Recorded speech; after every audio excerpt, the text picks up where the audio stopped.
The title of my speech is Android versus Apple. With Android versus Apple devices, this is an ongoing conversation that many people are having when they're choosing to upgrade a device or look for a new smartphone, which is a hot commodity these days.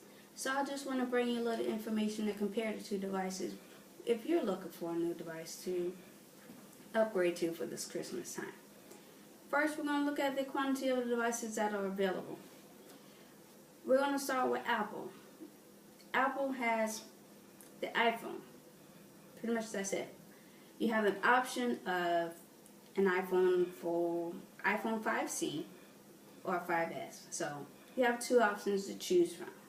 But with the different Android devices, not only you have multiple devices to choose from, but you have multiple makers to choose from.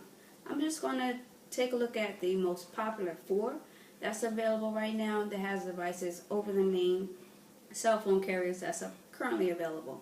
We have Motorola, which Motorola currently has about 11 devices that are for sale or that's current over AT&T, T-Mobile, Verizon, and Sprint available networks, along with other prepaid options. And then we have LG. LG has a total of about 53 different Android devices to choose from, again, across the four major carriers. And then we have Samsung. Samsung has the most, about 6 to 8 devices to choose from. And then we have HTC. HTC is my personal favorite. They have about 26 devices to choose from over the different carriers that are available. Now, when you're looking at an Android device, you're not only looking at how many devices are available, but what the devices are able to do. The Android devices, they come big, small. You have regular cell phones. Then you have phablets. Phablets are, for example, the Samsung Note 3 is the most popular one right now. The Samsung Note 3 is a smartphone, but it's also a tablet.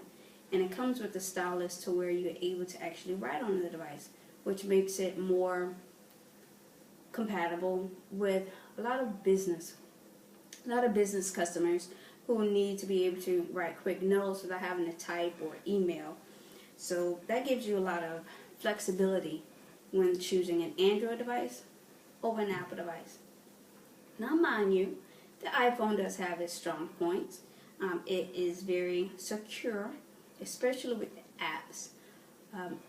The applications that are available on the Apple devices, actually, they go through a more strenuous security process through Apple than they do for the Android and the Google. So you have more security and less viruses that are available on Apple devices versus Android. But that also limits how much applications you're actually able to download and how you're actually able to download these applications. With the Android, the Play Store is open per se. You have a whole bunch of games, free apps, movies, anything that you wanted to look for as far as an application.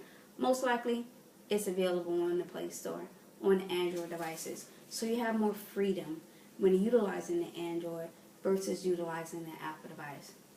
So that is a plus when you're thinking about what you're considering when you're looking for the newest smartphone.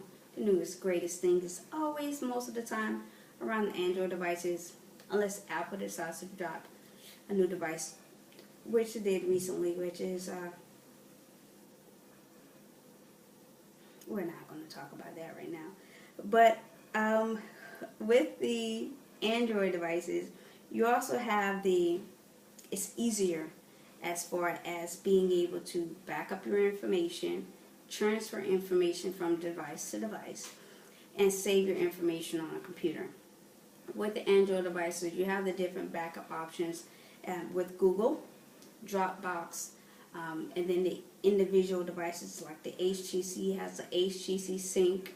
Motorola also has a Motorola Sync device where you can easily connect your device either to a computer and sync your information up automatically without any different passwords or sign-ins that is available, compared to an Apple device where you would have to have an iTunes account, first available computer with iTunes already pre-downloaded. If you don't have iTunes, you would have to download iTunes, passwords, all of the security that is available with the Apple devices, and you will have to download in order to transfer your information, back up your information, sync your information. And you do have the ability with the Apple devices to utilize iCloud, which iCloud does back up your information automatically. But the downfall about iCloud is that if you don't automatically have it backed up on your phone when you first purchase the device, then anything that was already on your device prior to you downloading iCloud is not backed up on your phone.